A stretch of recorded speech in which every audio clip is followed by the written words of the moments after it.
शिव महापुराण की कथा कहती है, श्रीमद् वल्लभाचार्य जी का चरित्र कहता है। श्रीमद् वल्लभाचार्य जी का चरित्र वर्णन करता है कि श्रीमद् वल्लभाचार्य जी ने जगन्नाथपुरी में एकादशी को उल्टा लटकाया। आप लोग गए होंगे तो देखा होगा कि जगदीश में जगन्नाथपुरी में एकादशी उल्टी लटकी। कारण क्या था? खूब विरोध करा गया श्रीमद् वल्लभाचार्य जी का कि तुमने एकादशी को उल्टी लटका दिया जगन्नाथपुरी में। क्यों लटकाया? उसका कारण क्या था? श्रीमद् वल्लभाचार्य जी ने कहा, आप कहते हो कि कोई मरे तब एकादशी का दान दीजिए, आप कहते हो कि कोई मरे तब अन्न का दान दीजिए, आप कहते हो कि कोई मरे उसके बाद में आप ये दान दीजिए। श्रीमद् वल्लभाचार्य जी ने एकादशी को उल्टा लटका कर कहा कि एकादशी का अगर दान करना है तो पहले एकादशी करो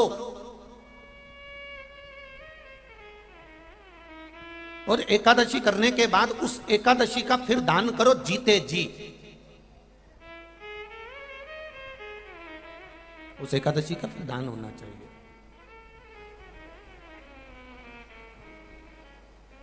कितना सुंदर! हम तो इतना अच्छा व्याख्यान इस वर्णन को नहीं कर सकते। आपके यहाँ के एक विद्वान, बहुत विद्वान, पुष्टि मार्ग के लेखों को अपनी वाणी में व्यक्त करने वाले, जिनकी वाणी को इस शरीर को भी सुनने को मिला, परम पूज्य आदरणीय, मैं तो संत शिरोमणि भी कहूँ तो अतिशयोक्ति नहीं होगी, आदरणीय शायद मदन लाल जी जोशी जी, जिन्होंने मंदसौर नगर का नाम पुष्टि मार्गी कथा के मामले में सबसे आगे लेकर गए, ऐसे मदन लाल जी जोशी इसी मंदसौर के थे। जब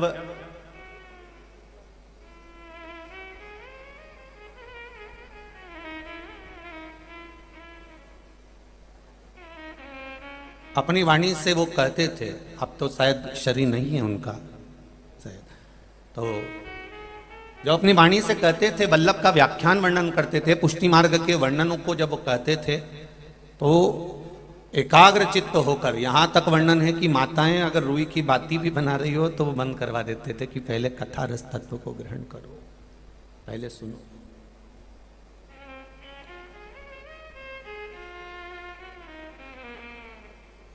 पुष्टि मार्गी व्याख्यानों का जो वर्णन करते थे, पुष्टि मार्गी, ये बक्से बंदे साहब, पुष्टि मार्गी व्याख्यानों का जब वर्णन करते थे और उन व्याख्यानों का वर्णन कर कर जब वो कहते थे कि एकादशी जीते जी दीजिए, जीते जी,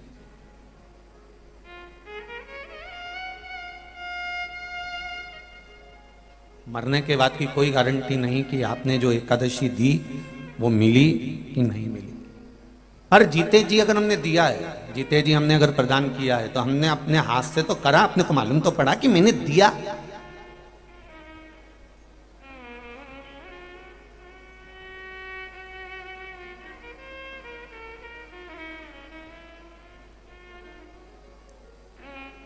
ब्राह्मण देवता ने कहा कि ये मर गए, 12वां हो रहा है, 13वां हो रहा है, एकादशी कितनी किसको देना है? बड़े बेटे ने 5 दे दी, छोटे ने 3 दे दी, बहू ने 4 दे दी, उसने 3 दे दी, एकादशी का दान दे दिया। अब उस जीवात्मा को मिली कि नहीं मिली ये कौन कह सकता है? तो आपने अगर एकादशी का व्रत करा है और आपने अगर एकादशी करी है तो तुरंत हाथ में जल लेकर आपने कह दिया, मेरी करी हुई एकादशी में से मैंने 5 एकादशी इस व्यक्ति के लिए जो पलंग पर पड़ा हुआ है, सड़ रहा है, गल रहा है, तकलीफ में भोग रहा है, ऐसे जीव के लिए मैं ये एकादशी दे रहा हूं, मैं ये एकादशी प्रदान कर रहा हूं।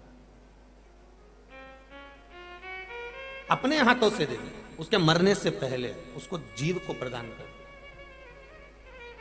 अब हमने कहा कि वो मर गए, उसके बाद में हमने गुलाब जामुन खिलाई या आलू बड़ा या भजिया खिलाया, तो उसका क्या लाभ है? जब वो जिंदा है तब उसकी सेवा कर लीजिए, जब तक वो है तब तक उसको कुछ देते रहिए और उसके जीवन का सुख उसे प्रदान करते रहिए।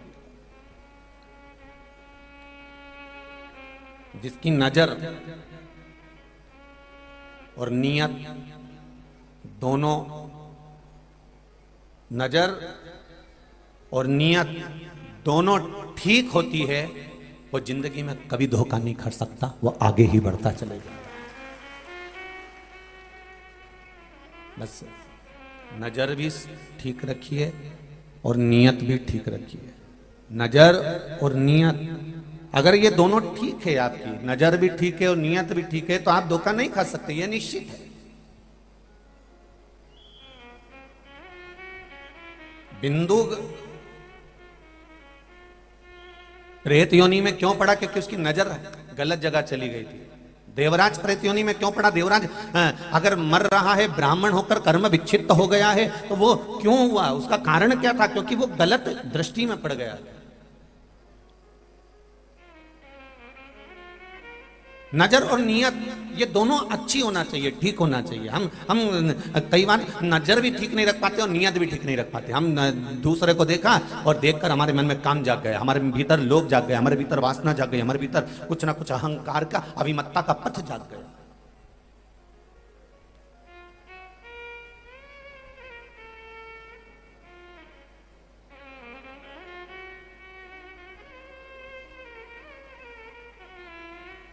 अपने भीतर का नजर और नियत ये दोनों ठीक रखने का प्रयास करिए, और जब आप प्रयास करेंगे तो ये निश्चित है कि आप मंजिल तक पहुंच जाएंगे। आपको गलत जगह, मंदोदरी की कथा कर रही है, मंदोदरी शिव महापुराण की कथा मंसूर की धरा से चल रही है, वो कथा का वृतांत आप श्रवण करिए कि जो एक अप्सरा थी और अप्सरा बनकर शिवजी के पास में गई और भगवान शंकर के नजदीक में जाकर उसने देखा कि शिव तत्व इतने सुंदर हैं, शंकर कितने सुंदर हैं, कर्पूर गौरम कर्णावतारम। पहले तो शिव जी को सुंदर देखने वाला चाहिए।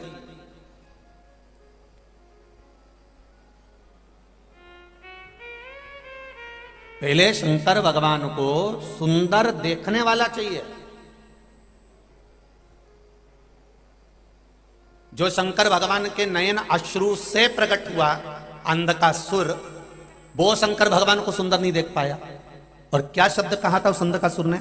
जब शादी करने का समय आया तो अंधकासुर ने अपने दूतों से कहा, जाओ जो सबसे सुंदर कन्या हो उसके साथ में मैं विवाह करूंगा। तो दूतों ने कहा जो सबसे सुंदर थी माता पार्वती, उसको तो शंकर भगवान लेकर चले गए। अंधकासुर का शब्द था, अंधकासुर का संबोधन था,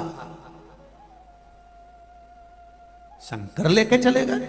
हाँ, जो सबसे सुंदर कन्या थी, जो सबसे सुंदर थी, उसको तो शिव ले गए। तो अंधकासुर का संबोधन था कि उसको शिव ले गए, तो शिव कौन से सुंदर है? सुंदरता तो मुझ में है, शंकर में क्या सुंदरता? अब जरा विचार करिए, जिसको शंकर भगवान ने प्रकट किया, शंकर भगवान के नेत्र श्रु से अंधकासुर प्रकट हुआ, अंधकासुर हिरण्याक्ष ने पाल पोस कर बड़ा करा। वो अंधकासुर जो शंकर भगवान के नयन अश्रु से पैदा हुआ, वो अपने ही पिता को, जाना जाए तो पिता ही हुए जो नैन अश्रु से प्रकट कर दिया।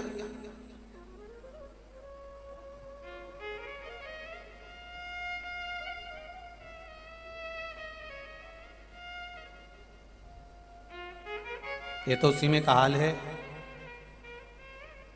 कि संसार की जितनी नारी होती है, स्त्रियां होती हैं, माताएं होती हैं, वो कभी अपने पति की तारीफ खुलकर नहीं करती। जब भी कहेंगी तो एक बात जरूर कहेंगी, उसको देख लो, एक उसका पति है, तुम्हारे दोस्त को देख लो कितना विद्वान है, और तुम एक देखो, जब देखो जब घर में बैठे रहते ये करना वो करना, बस सोचते रहते हो, और वो देखो कितना आगे बढ़ते जा रहा है। दूसरे की तारीफ करते देखा, पर अपने पति की, हाँ जितने आपके अंतर्गत बल है और आपने जो करा वो श्रेष्ठ है, उसमें कोई गलत नहीं है। दुनिया नहीं कर सकती जो आप कर सकते हो, ये बल आप दे सकते हो, ये बल आप प्रदान कर सकते हो।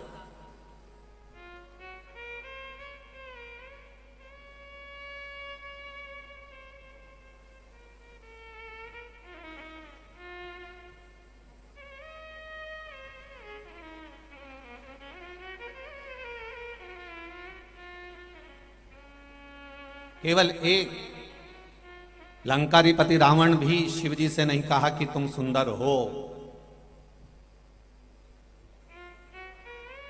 यहां स्वयं अंधकासुर कह रहा है कि मैं सुंदर हूं, शिव कहां इतने सुंदर है, उसको पार्वती को मैं अपना बनाऊंगा।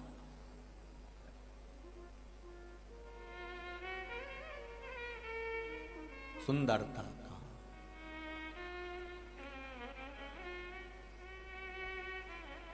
बहुत कम लोग होंगे जो सुंदरता देख पाएंगे। पहले तो शंकर भगवान की सुंदरता देखने वाला चाहिए। इतनी भीड़ अपार जन समुदाय आप कथा सुनने के लिए आए हो, रोज समिति टेंट बढ़ाती है और रोज उस टेंट को आप भर देते हो।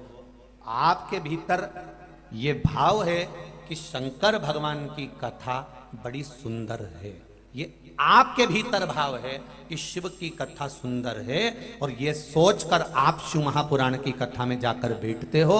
इसलिए मेरा भोलेनाथ आपको भी सुंदर बना देता है, सत्यम बना देता है, शिवम बना देता है।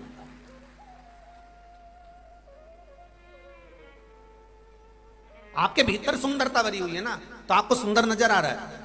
काला कलर का चश्मा लगाओगे तो सब काले दिखेंगे, पीले कलर का लगाओगे पीले दिखेंगे, नीले कलर का लगाओगे नीले दिखेंगे, सफेद कलर का लगाओगे सफेद दिखेंगे। ये दृष्टि का भेद है। आप अगर अच्छे हो तो आपको सारा विश्व अच्छा नजर आएगा। आपको अगर आप भीतर से ठीक हैं तो सारा संसार आपको ठीक नजर आएगा। और यदि आप सुंदर हैं अंदर से, आत्मा से, चित्त से, वृत्ति से, तो कथा भी सुंदर नजर आएगी। आप अच्छा छाट लेंगे, अच्छा निकाल लेंगे। कि गुरु जी ने ब्रह्मा जी का चरित्र श्रवण कराया और सुंदर कर्मनाशा नदी का वृतांत श्रवण कराया। भगवान ब्रह्मा जी का अर्धनारीश्वर स्वरूप वर्णन किया, भगवान शंकर का ये स्वरूप वर्णन करा, गौ माता का चरित्र श्रवण कराया, ये चरित्र श्रवण कराया। आप अच्छे हो तो आप पूरी कथा में अच्छाइयां छाटते रहोगे। और अगर आपकी दृष्टि में भेद भरा हुआ है, आपकी दृष्टि में कपट भरा हुआ है, आपकी दृष्टि में बेईमानी भरी हुई है और आपकी नजर ठीक नहीं है, तो दुनिया का कोई भी आकर खड़ा हो जाए आप उसमें बुराई देख ही लोगे, ये निश्चित है।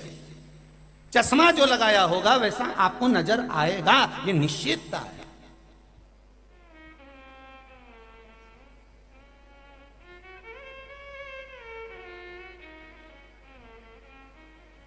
एक धनपति व्यक्ति, करोड़पति व्यक्ति, अरबपति व्यक्ति खूब पैसा लुटा है तो लोग कह देंगे हराम का आ रहा होगा तो लुटा रहा होगा। अब दृष्टि देखिए।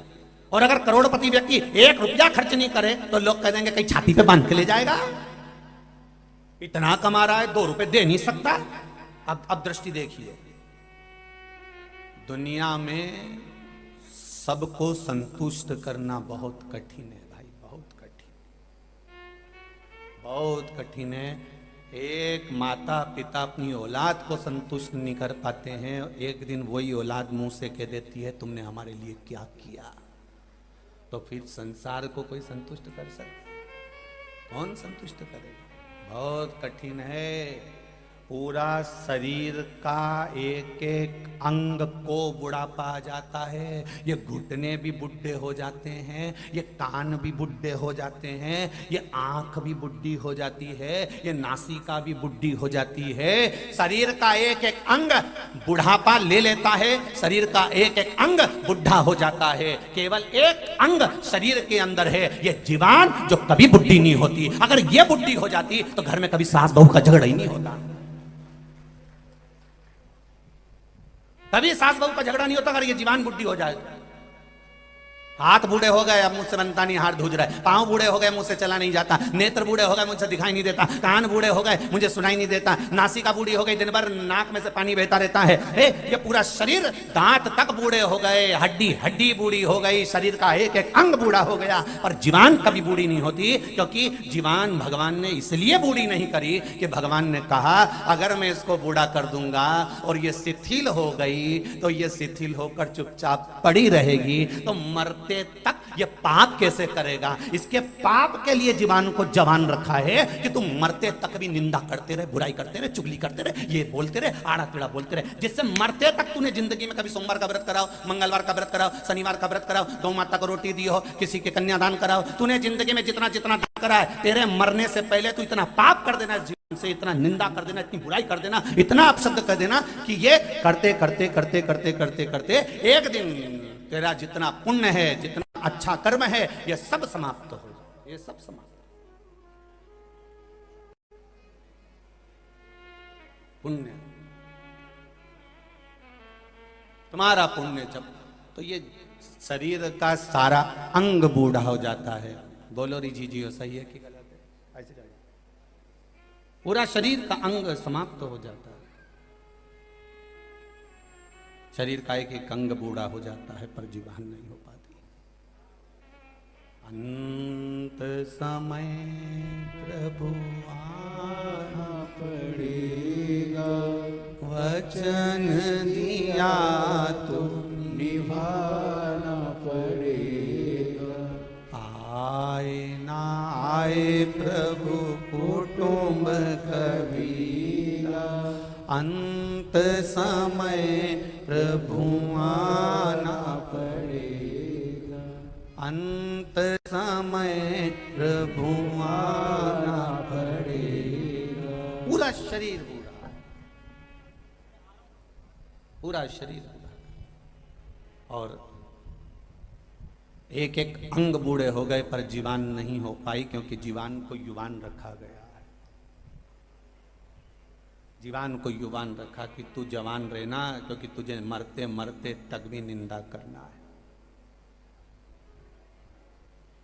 नजर और नियत ठीक रखिए।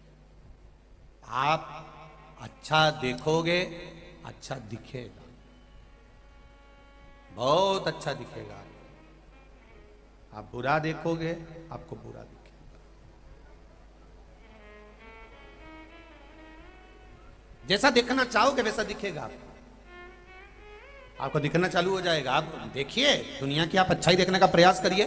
कितनी सुंदर सृष्टि है भगवान की, कितना सुंदर स्वरूप है भगवान का, कितना आनंद है भगवान का। जरा विचार करिए। उस अप्सरा ने, एक अप्सरा ने जो भगवान की सुंदरता देखी, एक अप्सरा ने भगवान का आनंद सुख, उनकी सुंदरता का व्याख्यान देखा। जरा विचार करिए। शिव तत्व है क्या? शंकर को, भगवान शिव को मेरे ओघड़ दानी की सुंदरता का वर्णन जरा कोई जाने तो। कर्पूर गौरम करुणावतारम संसार सारम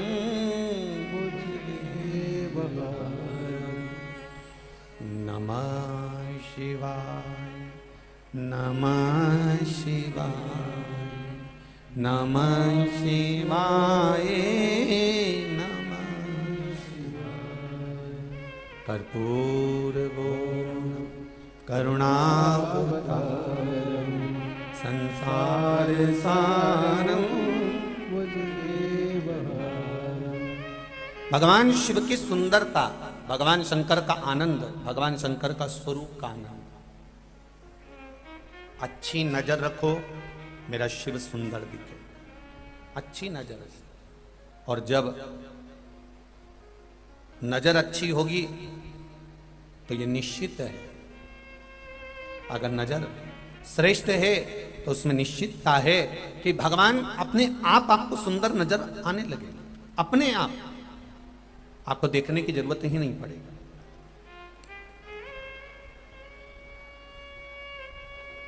आपके भीतर की सुंदरता आपको भगवान में अच्छापन दिखाने का प्रयास करेगी। जितने भी लोग कथा में श्रवण कर रहे हैं, कथा सुन रहे हैं, भगवत भजन कर रहे हैं, भगवत स्मरण कर रहे हैं, भगवत भक्ति को धारण कर रहे हैं, आप उसमें श्रेष्ठता ढूंढेंगे, श्रेष्ठता मिलने लगेगी अपने आप। कहीं जाने की जरूरत भी नहीं पड़ेगी।